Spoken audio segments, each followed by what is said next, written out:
The Mendon-Honeoye Falls-Lima Sentinel welcomes you to this edition of the Mayors and Supervisors Weekly Update, brought to you by... Each week, our community makes history. Each week, you make history. And each week, there's only one source to turn to for the first take on history.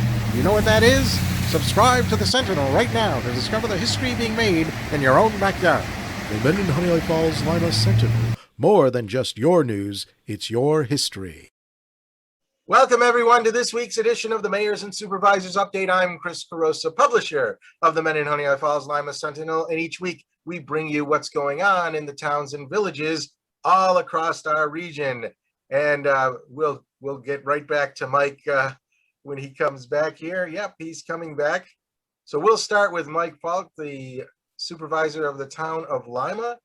His connection is intermittent in and out for today for some reason. So when he pops back, we'll go right to him because who knows? Maybe he'll be popping off sooner than expected. All right, so I guess I'm going to keep talking unless somebody else wants to say something. So I'm back, Chris. All right, you're back. Well, Mike, we don't have video, but that's okay. Why don't you go ahead and tell us what's going on in Lima, because we know some things are happening, especially next week. Crossroads Festival kicks off on the 28th with a town-wide parade at 6. All the concerts and events are on limafest.org. The full schedules and maps will be available at the Farmers Market Tuesday, looking somewhat like that if there is video. So, as part of the Livingston County Bicentennial, there will be a classic car cruise Sunday, August 15th. The route goes through all 17 townships and ends in Geneseo with a car show. That is on the county website in the historians area if you'd like to participate. And he popped off again. So we're going to have to be splicing things together, I think, this week to make sure that everything works. Eileen, why don't you talk a little bit, and when Mike comes back, we'll have him continue. Oh, here he is again. So maybe we won't do a lot of splicing. Folks, this is live TV. This is the excitement and enchantment of what happens when you're relying on technology from across the area, broader region. Mike, if you can hear me, as soon as you can hear me, go ahead and continue. Yep. I am. And so, the Livingston County Board of Supervisors is discussing property tax breaks for volunteer firefighters. Other counties are involved, and that effort's being led by our Assembly person, Marge Burns. If you reside in Livingston County and have an opinion on this, contact your town supervisor, or you can get a hold of me via email, supervisor@townoflima.org. And that's all I have. All right, thanks, Mike. Eileen, go ahead, take it away. The village of Scottsville. Hello, everyone. It's nice to have this opportunity to share what's going on in the village, and it's been a very quiet week around here. So I have just a couple of items to share with you. First, we have hired a new crew member for the DPW who will be joining us in the next couple of weeks. He needs to give notice at his other job. We will then be up to a full crew. In the meantime, between this and vacations, we appreciate our patience as the DPW works to get the regular duties done in a timely manner and work on the projects that we've scheduled for the summer and early fall months. And our updated website is up and running. Thank you to the Genesee Valley Penny Saver for all their help in revamping the website. You can take a look at the website at www.scottsvilleny.org. We would also like to thank Bob Melville for the new pictures for the website. Bob grew up in Scottsville and has close ties to the community, and we appreciate the time and effort he put into this project. We will still be tweaking the website over the next few weeks to correct mistakes and include any additional pictures and missing information. The pull-down menus will be right across the top, and check out our village menu for a PDF for the walking tour of Old Scottsville. And during the summer months, when everybody wants to get out and take a little walk and get some fresh air, download one of the PDF and take the little tour. It will take you in the village proper around several of our historic homes and buildings. Copies of this walking tour map and description can also be obtained at the village office. Our village will also includes an updated list of local businesses. The news and event menu will now have a calendar to let you know our meeting times and dates. And there'll be helpful links right on the home page for the village office, calendar, the village code, and any other helpful information that you might want right at your fingertips. And we're going to continue working on this website to make it better and helpful to our residents. And that's about all we have for this week. All right, thank you, Eileen. John, the town of Mendon. Oh, you need to unmute. There we go. Chris, happy summer to you. It's great to see that everyone today, and let's hope we can get more than 31 days out of July this year with all the rain we've had. So anyway, I just wanted to touch base on a couple of things. We've been working on the youth center, which is the former public library building.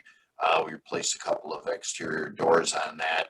Hopefully, we're going to be opening that up this fall once school starts and we see what some of the regulations are that we will have to abide by with the latest virus information. Also, I did want to mention that we do have a town board meeting coming up on Monday, August 9th. And I had a couple of questions from folks recently, and I did want to expand upon that a little bit, is that town board meetings really are business meetings. We have about a $5 million budget in the town of Mendon, and roughly half of that is acquired via taxes. Unfortunately, I don't like taxes more than anybody else does. But it's an opportunity for taxpayers to see where their money is being spent. We always have public comment twice during our town board meetings, beginning at the end. Public comment is just that, public comment. It's not a question and answer type thing. I'm available. Town board members are always available for questions, concerns, people who want to have a discussion. But town board meetings really aren't, and according to our rules of procedure, which were adopted back in 2002, are not really the venue for that type of thing. We have public hearings from time to time. The planning board will have public hearings from time to time. Every zoning board of appeals meeting is a public hearing. Those are advertised both in the Sentinel and on our website. And as I mentioned, I am always available by phone, by email. Just stop into town hall. More than happy to discuss any issues with any residents. And minutes are available on our website, even if they have not been approved by the town board yet and they have not been put on the website. You can always come into town hall and we will give you a draft copy of the minutes. Once again, they would be marked unapproved because the town board or the planning board or the zoning board hadn't approved those minutes yet, but they are available even if they are not listed up on our website. So just wanted to touch base on a few of those kinds of things. As I mentioned last week, I very often am hearing from people who enjoy this segment, both the printed version as well as the audio and video versions of this segment. And, people do ask some questions about meetings and should I go, shouldn't I go? I can't make it, but I do have some input on a particular subject.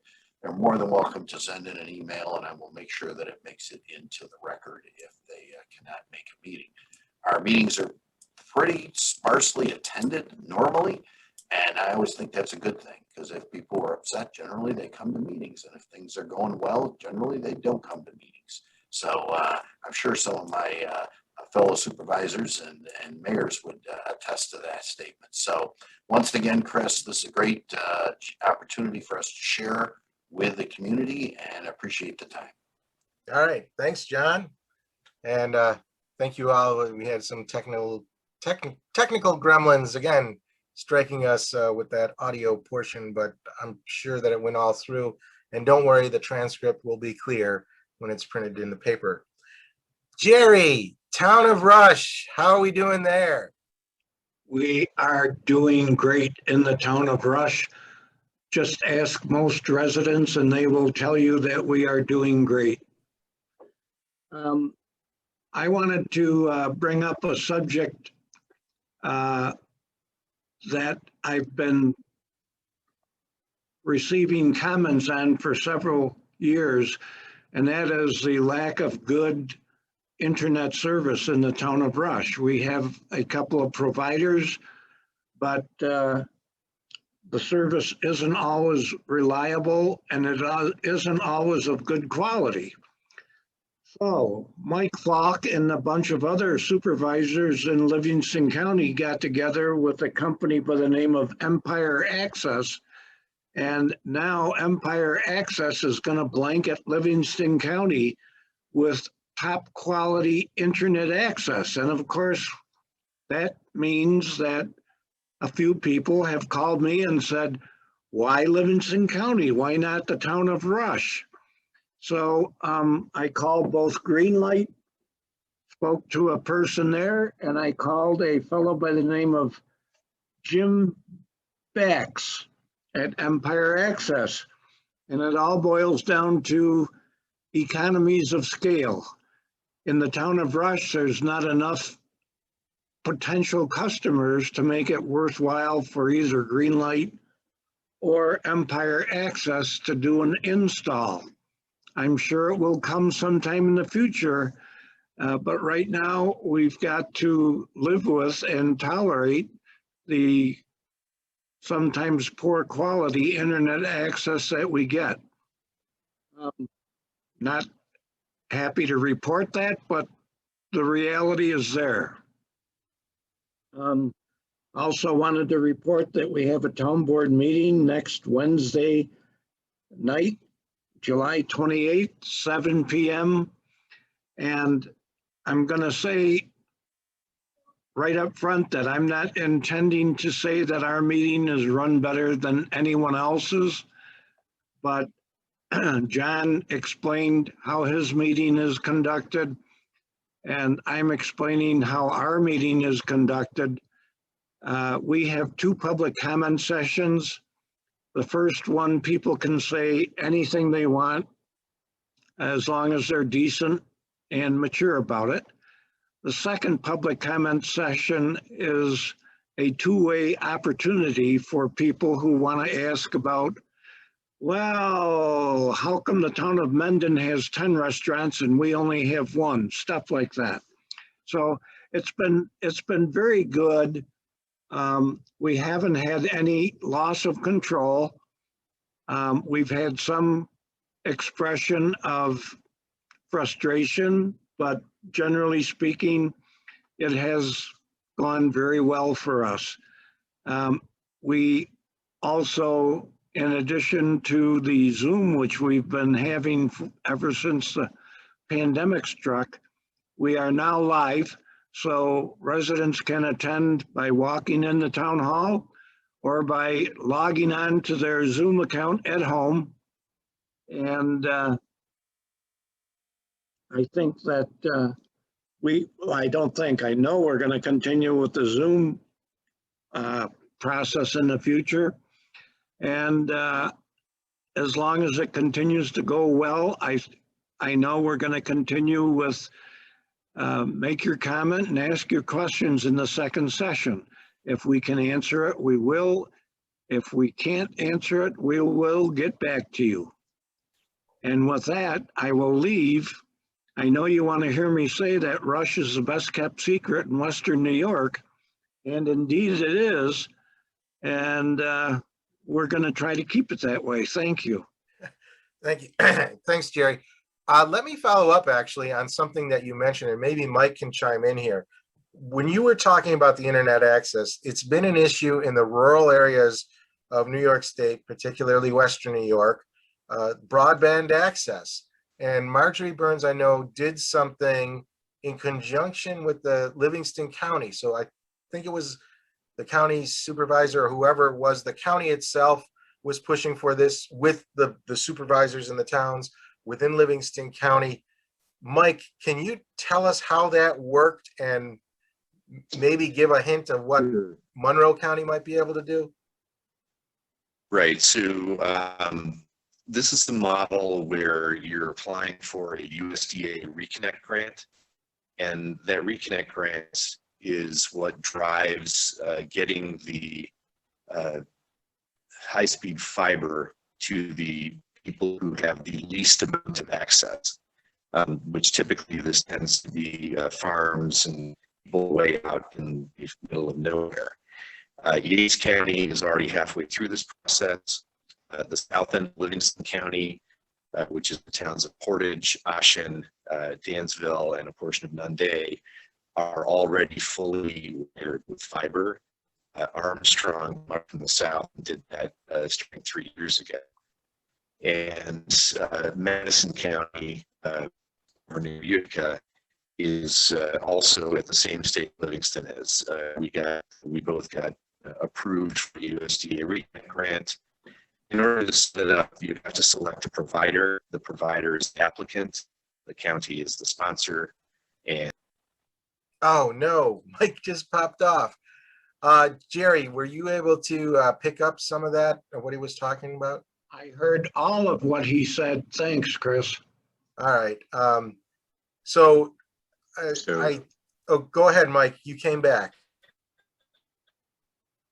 the county puts up the matching fees. They have to be spent first. And then in Livingston's case, they'll get reimbursed over time through customer payments to Empire, which get trickled back.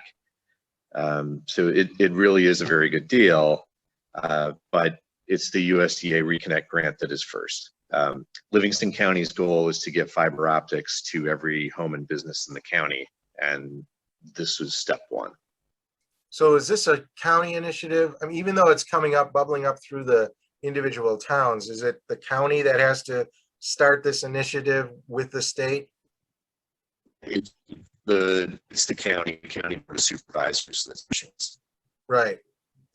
So I think Jerry, maybe John, because John, I know this is an issue also in parts of Mendon too, and Eileen, I'm pretty sure Scottsville and Wheatland would also, you know, we're this southern part of Monroe County that is probably more similar with Livingston County, say, than with the northern part of Monroe County, population-wise, and just, so this issue is the same thing, and you might want to bring that up when you meet with the supervisors using Livingston County and I guess Yates, you said, right, Mike? As an example of what they can Yates is about halfway through the process right now. Yeah. All right. Well, anything else, guys, that you want to bring up?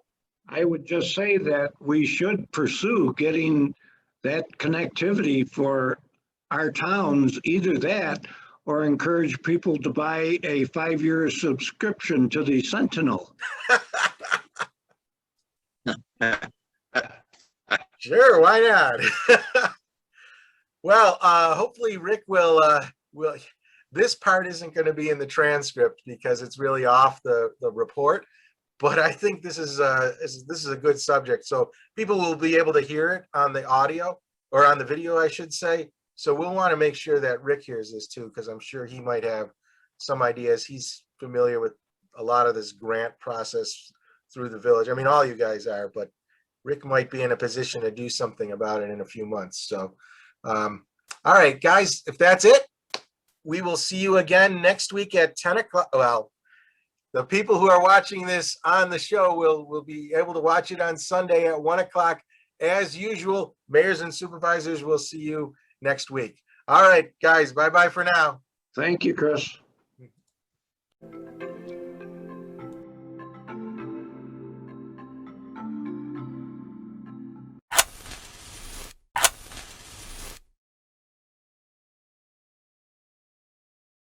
Imagine yourself communicating with a difference. Pan-Dimensional Solutions helps you do this. Whether live spectator events, taped broadcasts, or real-time audience-engaging programs, you can benefit immediately from the tools Pan-Dimensional Solutions will share with you.